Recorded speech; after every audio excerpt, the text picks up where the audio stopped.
हरे कृष्ण कृष्ण कृष्ण हरे हरे, हरे राम राम राम हरे हरे। हरे कृष्णा। आप सभी का मेरे YouTube चैनल मेरा घर वृंदावन में हार्दिक स्वागत है। आपका दिन शुभ और मंगलमय हो और कान्हा जी की कृपा आप पर यूं ही बरसती रहे। तो आइए हम लोग श्रवण कर रहे हैं श्रीमद् भगवद गीता के अध्याय 10 श्री भगवान का ऐश्वर्य। तो आइए श्रवण करते हैं। श्री भगवान ने कहा, हे महाबाहु अर्जुन, और आगे सुनो, चूंकि तुम मेरे प्रिय सखा हो, अतः मैं तुम्हारे लाभ के लिए ऐसा ज्ञान प्रदान करूंगा जो अभी तक मेरे द्वारा बताए गए ज्ञान से श्रेष्ठ हो। न तो देवतागण मेरी उत्पत्ति या ऐश्वर्य को जानते हैं और न महर्षिगण ही जानते हैं, क्योंकि मैं सभी प्रकार से देवता और महर्षियों का ही कारण स्वरूप हूँ। जो मुझे अजन्मा अनादि समस्त लोकों के स्वामी के रूप में जानता है, मनुष्य में केवल वही मोह रहित और समस्त पापों से मुक्त होता है।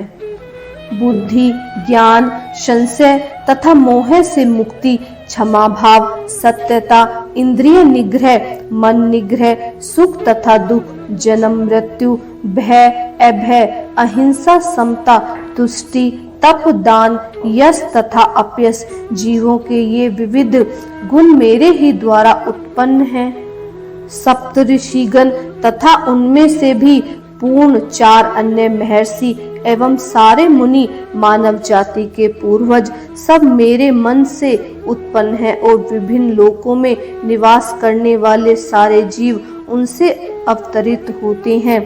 और जो मेरे इस ऐश्वर्य तथा योग से पूर्णतया आश्वस्त है, वह मेरी अन्य भक्ति में तत्पर होता है, इसमें तनिक भी संदेह नहीं है। मैं समस्त आध्यात्मिक तथा भौतिक जगतों का कारण हूँ। प्रत्येक वस्तु मुझसे ही उद्गम है। जो बुद्धिमान यह भली भांति जानते हैं, वे मेरी प्रेमा भक्ति में लगते हैं तथा हृदय से पूरी तरह मेरी पूजा में तत्पर होते हैं। मेरी शुद्ध भक्ति के विचार मुझ में वापस करते हैं। उनके जीवन मेरे सेवा में अर्पित रहते हैं और वे एक दूसरे को ज्ञान प्रदान करते तथा मेरे विषय में बातें करते हुए परम संतोष तथा आनंद का अनुभव करते हैं। जो प्रेम पूर्वक मेरी सेवा करने में निरंतर लगे रहते हैं, उन्हें मैं ज्ञान प्रदान करता हूँ, जिनके द्वारा वे मुझ तक आ सकते हैं। मैं उन पर विशेष कृपा करने के हेतु उनके हृदय में वास करते हुए ज्ञान के प्रकाशमान दीप के द्वारा अज्ञान जन्य अंधकार को दूर करता हूँ। अर्जुन ने कहा, आप परम भगवान, परम धाम, परम पवित्र, परम सत्य हैं। आप नित्य दिव्य आदि पुरुष, अजन्म तथा महानतम हैं। नारद, असीत, देवालय तथा व्यास जैसे ऋषि आपके इस सत्य की पुष्टि करते हैं और आप स्वयं भी मुझसे प्रकट कह रहे हैं। हे कृष्ण, आपने मुझसे जो कुछ कहा है उसे मैं पूर्णतः सत्य मानता हूँ। हे प्रभु, न तो देवतागण न असुरगण ही आपके स्वरूप को समझ सकते हैं। हे परम पुरुष, हे सबके उद्गम, हे समस्त प्राणियों के स्वामी, हे देवताओं के देव, हे ब्रह्मांड के प्रभु, निस्संदेह एकमात्र आप ही हैं। आपको अपनी अंतरंगा शक्ति से जानने वाले हैं। कृपया करके विस्तार पूर्वक मुझे अपने उन दिव्य ऐश्वर्य को बताइए जिनके द्वारा आप इन समस्त लोकों में व्याप्त हैं। हे कृष्ण, हे परम योगी, मैं किस तरह आपका निरंतर चिंतन करूं और आपको कैसे जानूं? हे भगवान, आपका स्मरण किन किन रूपों में किया जाएगा?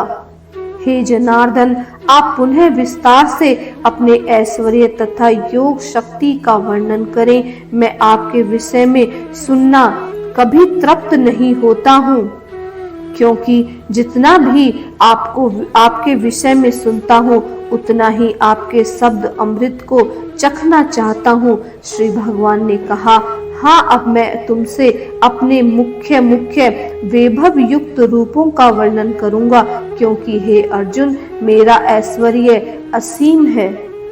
हे अर्जुन, मैं समस्त जीवों के हृदय में स्थित परमात्मा हूँ। मैं ही समस्त जीवों का आदि मध्य तथा अंत हूँ। मैं आदित्यों में विष्णु, प्रकाशों में तेजस्वी, सूर्य, मरुति में मरीचि तथा नक्षत्रों में चंद्रमा हूँ।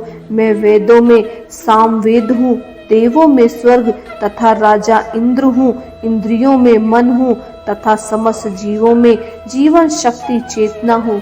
इसके आगे का श्रवण हम भाग 2 में करेंगे। हरे कृष्णा, राधे राधे।